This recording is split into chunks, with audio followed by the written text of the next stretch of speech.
들리는데 길이 길이 빛나니 우리들도 등대 되어 주의 사랑 비추세. 이 시간에는 잠언서 8장 17절로 18절 외에 에레미야서 29장 12절로 13절, 마태복음 7장 7절로 8절을 중심으로 해서 나를 찾고 나를 만날 자가 누구뇨? 라는 제한 말씀을 가지고 상고하는 가운데 은혜 받기를 원합니다. 아멘. 사랑하는 동자의 성도 여러분, 여러분 무엇 때문에 이런 새벽에 이곳에 나와 엎드리고 계십니까? 하나님이 진심으로 나를 사랑하고 열심히 나를 찾고 중심으로 나를 만날 자가 누구인지를 지금 우리를 향해 묻고 계십니다. 사랑하는 성도 여러분은 그가 누구라고 생각하십니까?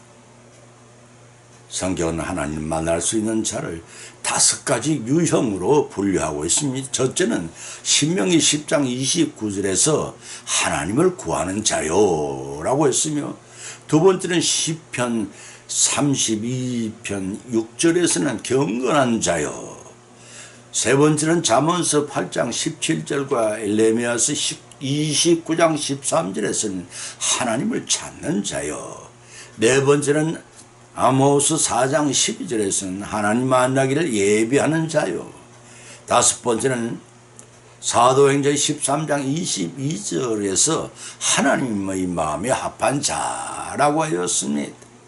이와 같이 하나님을 간절히 찾는다는 것은 히브리어로 에사하리라고 합니다. 이 말은 일찍이 구하다, 간절하게 구하다는 뜻을 가진 동사 사하로에서 분사용으로 간절히 구하는 자들이라는 집합 명사의 의미를 지니고 있는 단어입니다. 여기서 동사 사하라는 채가 뜨기 전에 시각인 어둠이 서서히 사라지고 여명이 밝아오는 새벽의 미명을, 시각을 가리키는 말입니다. 때문에 이 사하루라는 단어에서 새벽에 일어나 무언가를 애타게 구하거나 부지런히 찾는 자들은 의미가 파생되었습니다. 그로 인해서 바로 이 시간에 우리와 같이 새벽 일찍 일어나 무언가를 애타게 구하거나 부지런히 찾는 자를 지칭하는 의미의 단어가 나타나게 되는 것입니다. 이런 본절의 핵심 말씀은 지혜를 부지런히 찾는 자는 반드시 지혜를 소유하게 된다는 교훈입니다. 다시 말해서 지혜를 간다는 것은 곧 지혜의 근본이신 하나님을 간절하게 찾아 만나 뵙는다는 의미도 포함하고 있습니다. 따라서 본절의 핵심 말씀의 뜻은 열심히 하나님을 찾는 자에게 하나님이 분명히 찾아주신다는 말씀으로 이해될 수가 있습니다. 마태복음 7장 7절에 말씀하시기를 찾으라 그리하면 찾을 것이요 라고 하신 예수님의 약속의 말씀을 연상케 합니다. 다시 묻습니다. 사랑하는 동역자와 성도 여러분, 무엇 때문에 여러분은 불편한 이 자리에 나와 계십니까? 답하지 않으시더라도 우리의 삶의 권원이시며 영생의 복을 주실 하나님 만나 뵈러 나온 것이라 여겨집니다. 오늘의 본 말씀, 나를 사랑하고 나를 찾고 나를 만나는 자가 누구냐고 반문하시는 말씀이 주제입니다. 오늘 이 시간엔 저와 여러분, 본문 말씀을 상고하는 피차에 우리를 찾아주신 하나님 만나 뵙고 풍성한 은혜를 받고 시작하는 하루가 되고 금년 한 해가 그와 같으시기를 예수님의 이름으로 간절히 축원을 드립니다. 첫 번째는 나를 사랑하는 자가 누구인가 찾고 계십니다. 본문의 말씀 잠언서 8장 17절로 18절을 찾아보면 나를 사랑하는 자들이 나의 사랑을 입으며 나를 간절히 찾는 자가 나를 만날 것이니라. 부귀가 내게 있고 장구한 재물과 의도 그러하니라고 하였습니다. 본문의 말씀 잠언서 1장 1절로 9장 18절은 젊은이들을 위한 15개의 솔로몬의 잠언 중에서 14번째에 해당하는 구절입니다. 그 핵심 내용은 지혜로의 초청입니다. 이는 곧 적극적으로 응함을 통해 얻게 되는 축복과 생명을 추구하는 지혜를 얻으라는 교훈의 말씀입니다. 특히 본문을 통해 우리는 하나님을 경외하고 사랑하는 신적 지혜가 이 세상의 모든 가치보다 우선됨을 깨닫고 하나님을 향해 나아가는 일을 생의 최우선의 목표로 삼아야 한다는 것입니다. 그렇게 할 때 우리는 하나님께 나아가는 그 자체가 큰 축복이요, 영원한 생명을 주실 분이라는 것을 알기 때문입니다. 뿐만 아니라 하나님께서 구하는 자에게 주시는 명철과 지식과 근신함으로 세상에서 가장 큰 영예를 얻고 결과적으로 하나님 나라에서 그리스도와 더불어 영원한 생명을 향수할 수 있게 하시겠다는 것입니다. 세상에는 흐르던 물이 고이면 썩습니다. 그와 같이 믿음도 자라지 않고 머물러 있으면 부패하여 타락하게 됩니다. 어떤 이들은 이때를 환난의 무풍지대요 하나님께 주신 축복이라 생각합니다. 그렇지만 그건 축복이 아니라 방치 상태로 내버려 두시는 것입니다. 건드리면 지금 지니고 있는 믿음마저도 와르르 무너져 내리기 때문인 것입니다. 그것은 하나님의 영적인 단절 상태요, 그것이 우리를 파멸시키는 징조임을 알기 때문에 우리는 영육 간의 축복이 단절된 믿음의 삶을 회복하고 보다 나은 믿음 생활을 개선시키기 위해 이곳에 모였을 것이라 여겨집니다. 어느 시인은 세상을 고해라고 했습니다. 그 시인처럼 이 세상 고해의 바다라면 분초를 쉬지 않고 바다가 자신에게 매질을 하듯이 찰싹 그림으로써 산소를 공급하여 수중의 모든 생물을 살려나갈 수 있습니다. 그와 같이 우리의 믿음 생활 정퇴되지 않고 끊임없이 변화를 거듭하고 성장해 나가야 각종 열매를 결실하고 믿음이 성숙해지는 것입니다. 그런데 날마다 세상의 생활 전선에 얽매여 깨어지고 터진 머리를 싸맨 상처뿐 우리의 현주소는 어디입니까?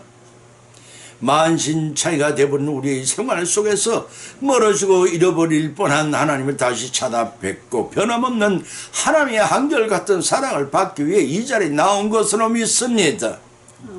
하나님의 자녀나 칭함을 받기보다 현재의 모습대로 받아주시고 용서해 주시고 다시 사랑해 주시기를 바라고 나왔습니다. 우리의 의지에 따라 이곳에 나온 것도 아님을 압니다.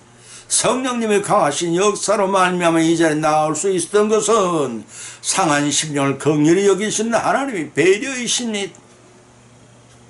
그 내면은 하나님을 아버지라 부르는 우리 자녀들이 더 이상 아버지와 멀어지거나 타락하지 않고 하나님 앞에 꿇어 자복하고 회개하면 언제든지 원하시는 바를 주시는 하나님의 지극한 사랑을 깨달아 아셔야 합니다.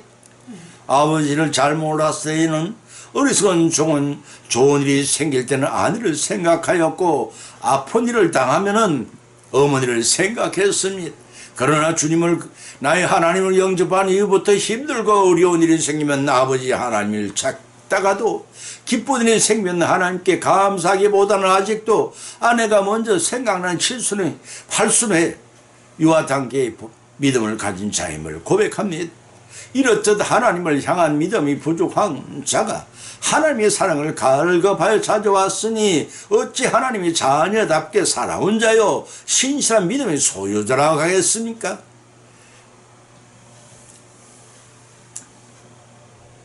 우리는 예수님의 당자 비유성에 언제 돌아올까 항상 동급하고 내다보면 죽지만 말고 살아서 돌아오기만 기다리던 당자의 아버지가 돌아온 불효자를 기쁨으로 품어주었습니다.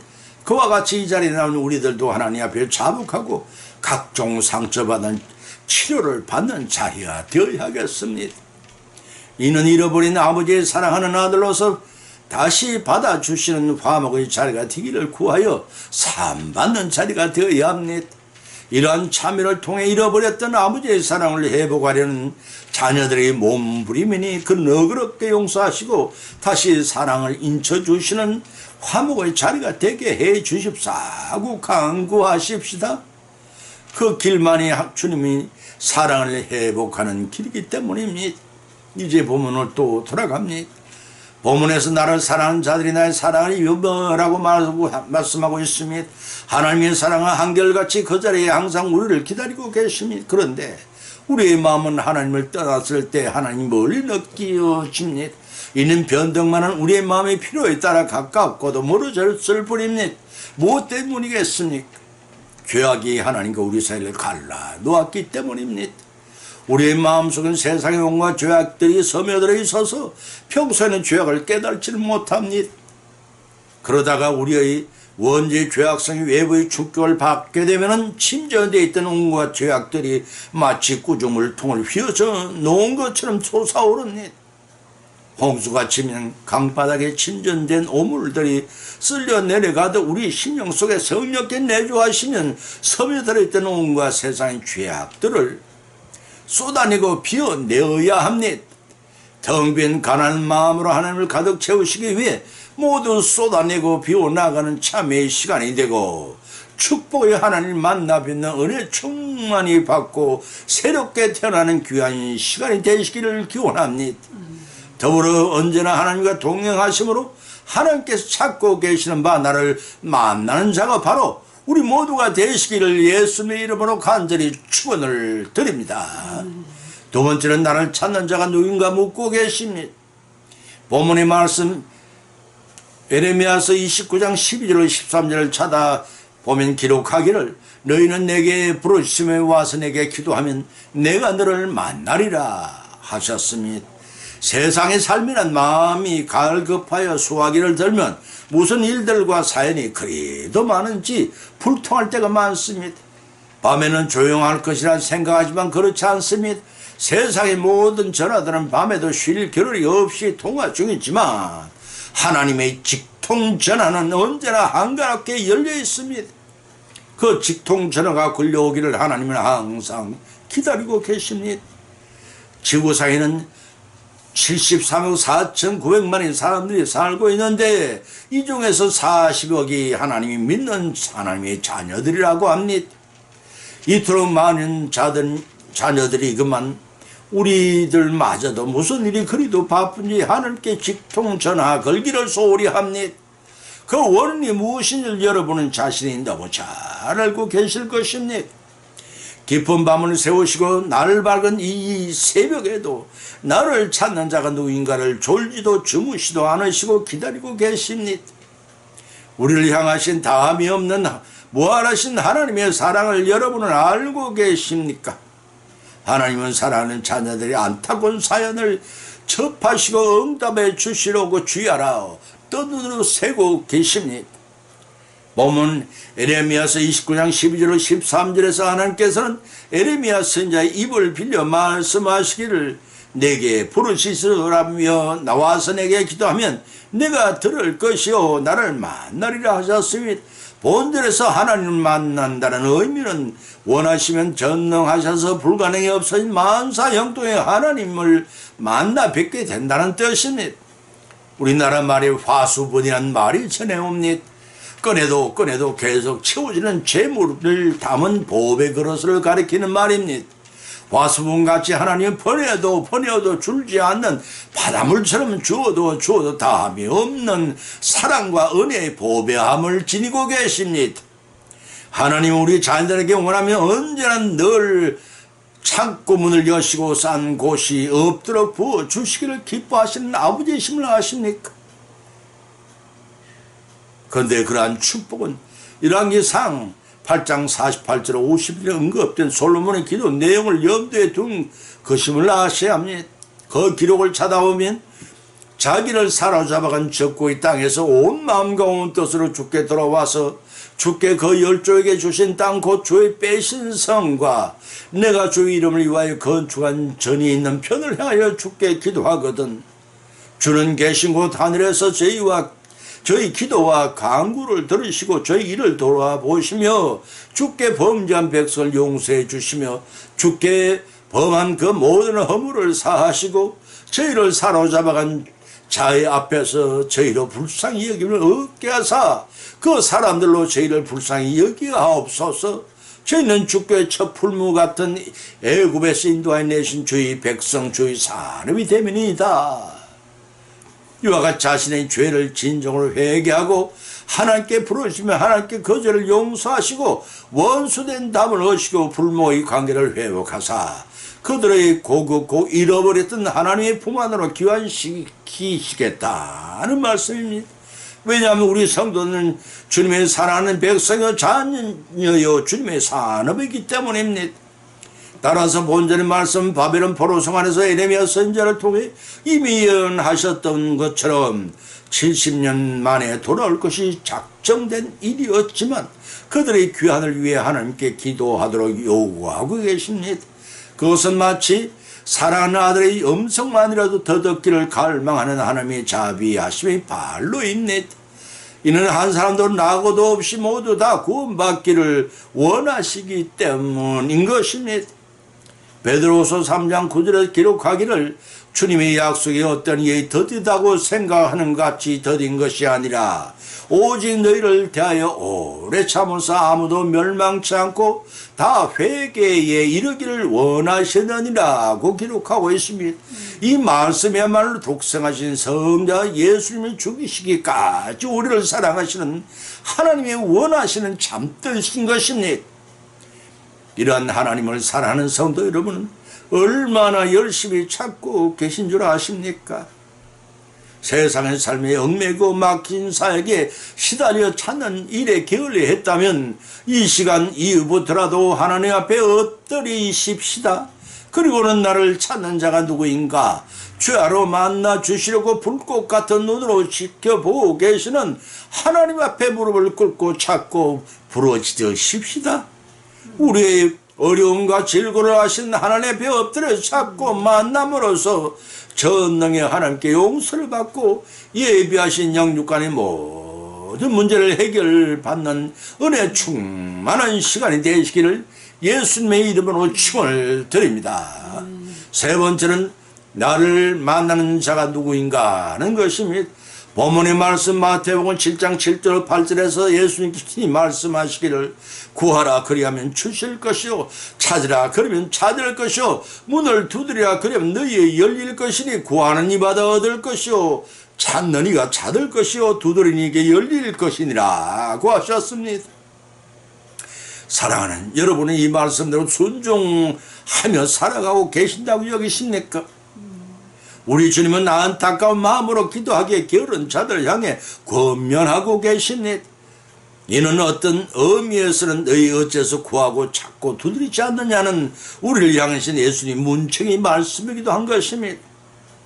하늘의 보좌를 잠시 뒤로하고 이 땅에 내려와 대속의 보혈까지 흘려주었는데 왜 뭐 때문에 명하신 대로 행하지 않고 소망하는 바 영생을 구하지 않느냐는 것입니다. 천국에 들어가기가 마치 낙타가 바늘길을 통하는 것 같이 어렵지만 전능의 하나님께서 탄탄대로를 활짝 열어놓고 살아가는 성도들이 통과하도록 예배에 두었구만 왜 머뭇거리고 있느냐는 것입니다. 하나님은 성도들이 천성의 본향을 향해 가는 이 세계의 일생 동안에 천국 백성으로 만들어져 가는데 필요한 모든 것을 항상 예배에 두고 있으니 구하고 찾고 두드려서 소유하라는 것입니다. 여기서 구하라는 뜻은 자신의 결핍을 인식하고 자신의 결핍을 채워주실 전능의 하나님께 호소하여 요구하라는 것입니다. 스스로를 낮추는 겸손이 없이는 구할 수 없습니다. 이는 곧 아버지의 능력과 자비하심을 믿는 믿음의 전제로 합니다. 또 찾는다는 말은 구하는 일에 행동을 더하는 것을 뜻합니다. 이는 진정한 기도는 호소하고 요구하는 것으로 끝나지 않고 자신의 필요를 충족시키기 위해 힘써 활동한 것을 더한 말입니다. 또한 두드린다는 것은 구하는 것에 행동을 더하고 그 위에 열릴 때까지 인내하는 것까지를 더하여 성취될 때까지 추구하는 적극적인 믿음을 의미합니다. 이제 이렇게 구하고 찾고 두드리면서 성취할 때까지 인내로 추구하면 우리의 원하시는 때가 아니라 전후좌우를 다 살펴보신 이후 하나님이 원하시는 때에 반드시 이루어 주실 걸 언약하신 말씀을 여러분 아셔야 합니다. 오늘 이 시간에도 하나님께서 나를 만날 복 있는 자가 누구인지를 한결같이 마음으로 찾고 기다리고 계십니다. 우리 모두 구하고 두드리면서 하나님이 기다리시는 복 있는 자가 되어 원하시는 바를 받고 벅찬 감격으로 주님께서 복음을 전하는 사명을 잘 감당해 가시는 남은 여정이 되시기를 예수님의 이름으로 간절히 축원을 드립니다.